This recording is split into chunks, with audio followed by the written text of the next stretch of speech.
highway, in case you don't know, starts way up above and ends way down below. It starts far beyond where the astronauts go, and far, far beyond where the group rusters grow. The Hoober-Bloob highway gets steeper than steep, where the mini-moons sleep and the blue bleepers bleep. Then far, far above, if you see what I mean, far above the beneath and betwixt the between, that's where Hoober-Bloob works at the job that he's got. I'm really not sure if he likes it or not.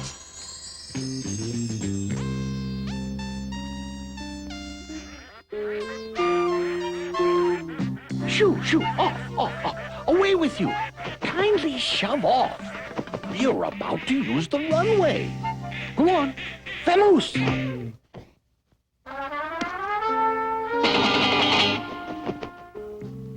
I, of course, am Mr. Hoober-Bloob, the dispatcher.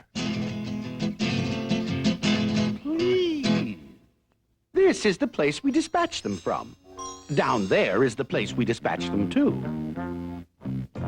And this is how we go about it.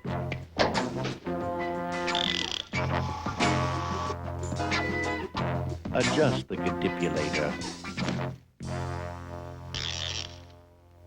First, the carriage.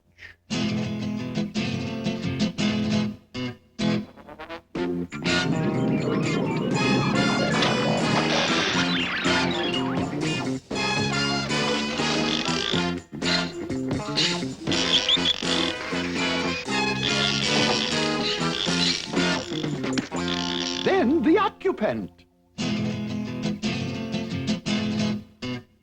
Please.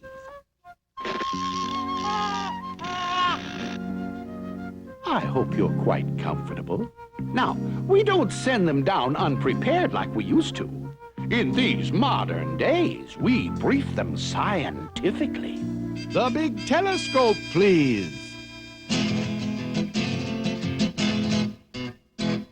The big telescope, please.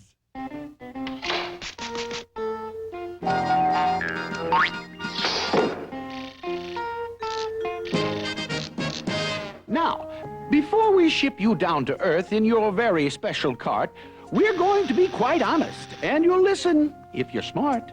I hope you can see clearly. A hole, please.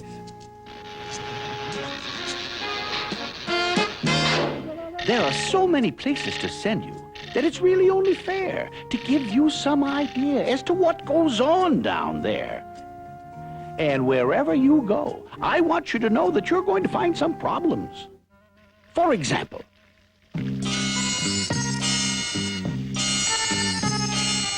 You might live in this lovely palace in Bajanajistan, and you might think that that would make you a very lucky little man. but, very frankly, the attic is simply infested with tigers.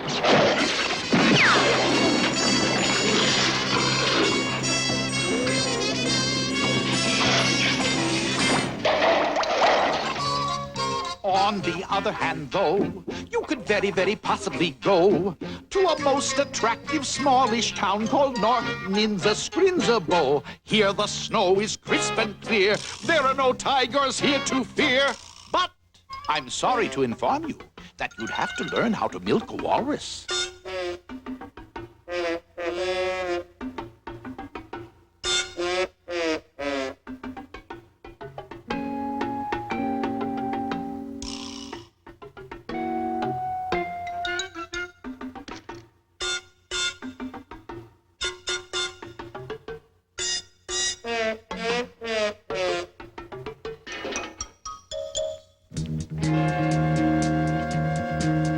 And suppose you were sent to the town of Gazer, where the beautiful sidewalks go every which where, and you live in this happy home high in the air, with your bedroom up here and your bathroom up there.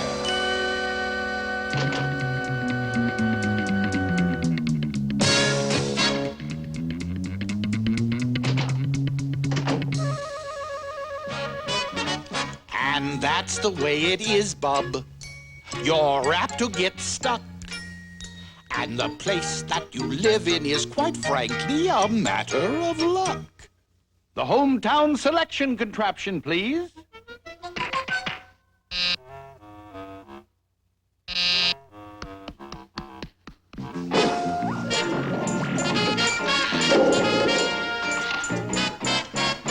Wherever the Flooble-Dooble stops, that's the place you'll go to.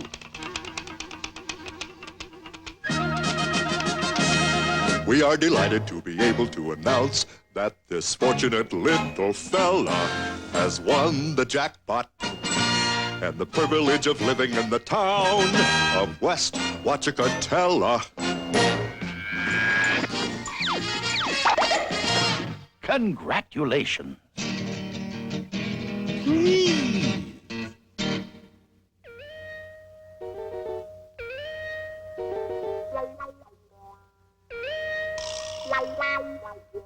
As I said, congratulations.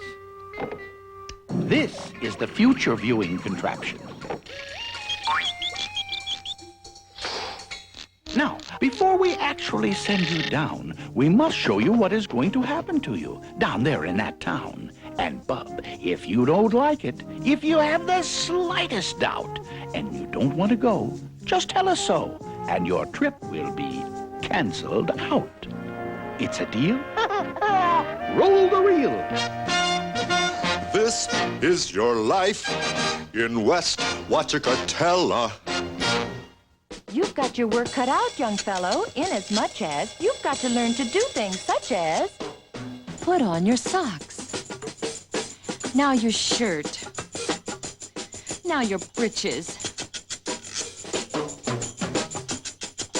No scratching, no matter how it itches. Keep your fingers occupied with more important things. Scrub out the bathtub. Never leave rings. Learn to use your toothbrush. Learn to use your hairbrush. Learn to use your shoe brush. Tie a knot, what a knot. Take a look at what you got. Answer the doorbell. Hang up your pajamas. Turn the television off. Turn the frigidator on. Answer the doorbell. Socks. Shirt. Itches. Britches. Toothbrush. Hairbrush. Carry out the garbage can. Such an awkward little man. I warned you, Bub. Things move pretty fast down there. And also, sometimes things move very slowly.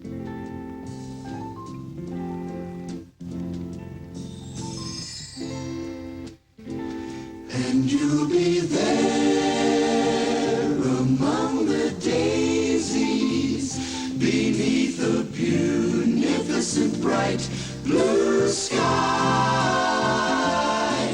And you'll lie there so lazy, happy, hazy, doing nothing but watching the snails race by.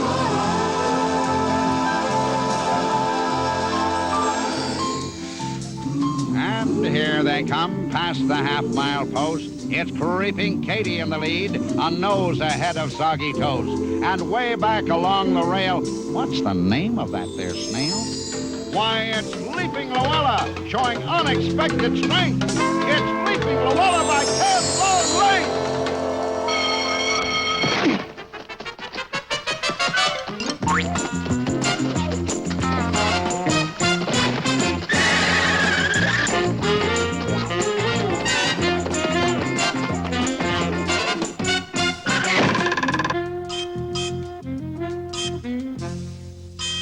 Are you sure you're quite comfortable? Well, then, we will take up where your mother left off.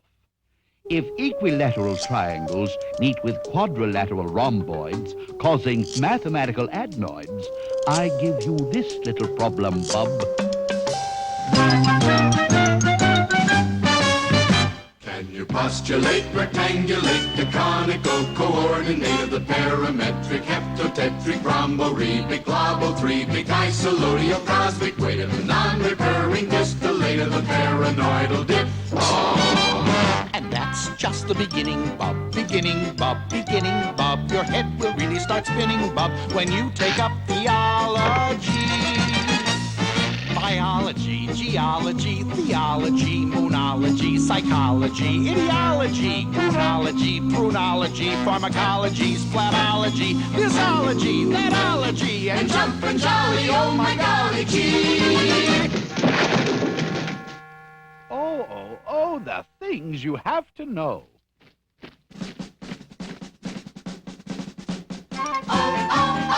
The things you gotta know. The things you gotta know. History, you have to know your history. You'll have to know those dusty, musty gents. Emperors, kings, and presidents. You'll have to remember which one is who, and remember his birthday and the size of his shoe. Remember Sir Oliver Oglethorpe? And dear old Ching Chong Chos? And which queen of Crumlin had a wart on the end of her nose? Who's that geezer? Julius Caesar? Looks to me like Ebenezer. No, that there is Ebenezer. This is Sir Frederick von Plunk Pleaser. And this is Sir Alfred Fluther, Hilary Bellary Blurn. Oh my gracious goodness, but the things you've gotta learn. You'll have to know why do cows chew their cuds, and why are fiddle disters always blowing suds. You'll have to learn the smell of the pipulated pinkweed, how it differs from the smell of the stipulated stinkweed. How tall are the pyramids? How deep is the river Nile? And how many teeth in a crocodile smile? And how many bones is a diplodocus? And how many bones is a rhymphorhynchorhynchodicopodulatifficus?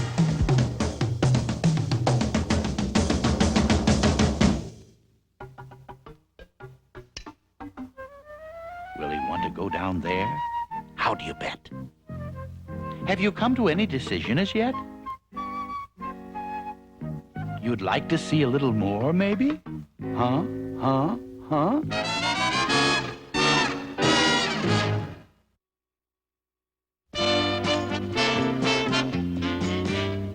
I know the way you feel, bub. But cheer up, we made a deal, bub. You don't have to be a human, not at all, not at all. I agree with you, bub. It's a rough decision to make. Maybe you don't want to go down to Earth as a child. You have innumerable choices.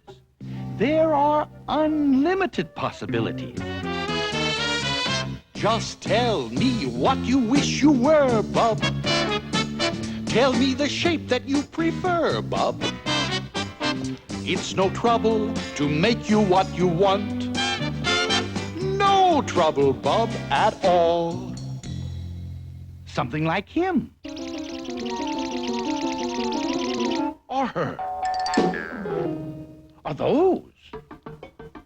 Or them. Or a tizzle-top tufted salubrian snipe. You can be one of them if you care for that type. However, on the other hand, though, here's the way you conceivably might like to go. This is our latest two-tone model of the always popular six-footed bottle. Still, on the other hand, though, there's the hammica, schlippica, schloppica, schlo. On the other hand, though, if you think that's too slow, there are more ways to go. You can be anything, bub, don't you know? But on the other hand, other hand, still another and another and another hand, still another and another and another hand, on the other and another hand, on the other hand, other hand, on the other hand, though. Tough, isn't it? Making up your mind. You still considering maybe going to Earth as a human?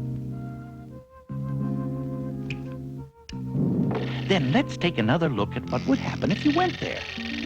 It won't be all bad. Some nice things happen down there.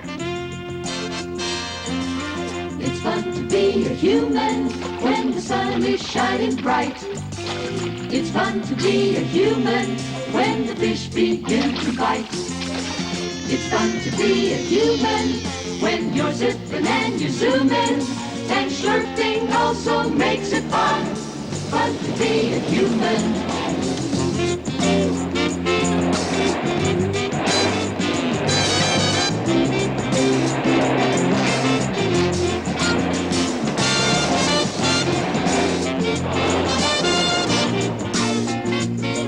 And slurping also makes it fun. Fun to be a human. I regret to have to inform you that human beings are apt to get sick. It's good to be a human when the trees are getting green. It's fun to be a breathing when the air is fresh and clean. It's fun to be a human when sweet daffodils are blooming. F-U-N, fun, fun to be a human. I regret to have to inform you, you will lose an occasional tooth. It's fun to be a human when you're showing off your dive. And when you're on vacation, it's so great to be alive. I also regret to have to inform you, your vacation has just ended. You have now reached a point in your education when it's time to think about your future. What do you want to be when you grow up? A soldier? A sailor? A politician? A tailor? Maybe you're cut out to be a musician. Let's see if you have any talent.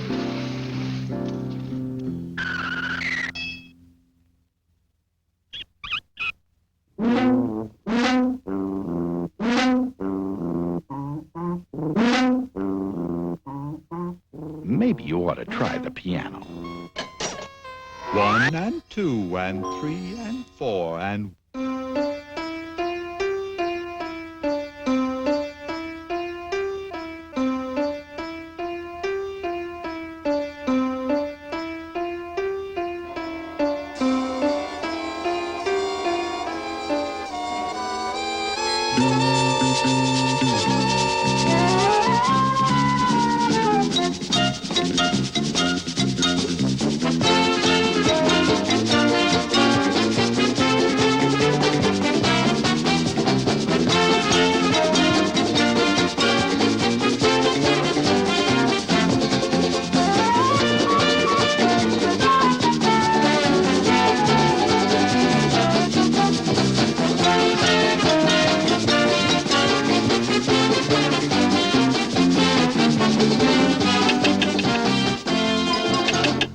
Good heavens, you're impossible. Let's see if he has any mechanical ability.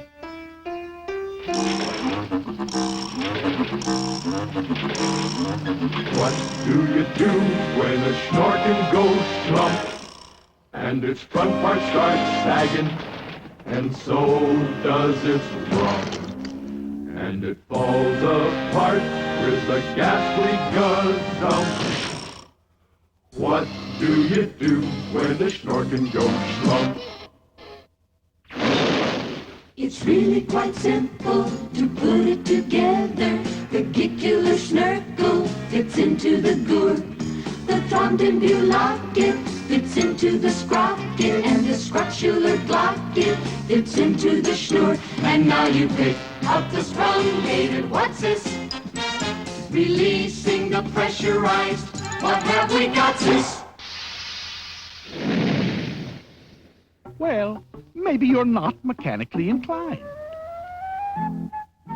How would you like to be a famous Tweedlebeetle statistician? You could be the world's greatest authority on Tweedlebeetle ballistics if you study Tweedlebeetles and their ballistic characteristics. Now, when Tweedlebeetles fight, it's called a Tweedlebeetle battle. And when they battle in a puddle, it's a Tweedlebeetle puddle battle. And when Tweedlebeetles battle with paddles in a puddle, they call it a Tweedlebeetle puddle battle. And when beetles battle beetles in a puddle paddle battle, and the beetle battles puddle is a puddle in a bottle, they call this a tweedle beetle bottle puddle paddle battle muddle. And when beetles fight these battles in a bottle with their paddles, and the bottle's on a poodle, and the poodles eat noodles, they call this a muddle puddle tweedle poodle beetle noodle bottle paddle battle. And Stop it! Stop it! I can't stand it! That world is a vastly cruddy, bloody bore. You're much too nice a fella. I'm not going to send you there. Now what are you trying to say?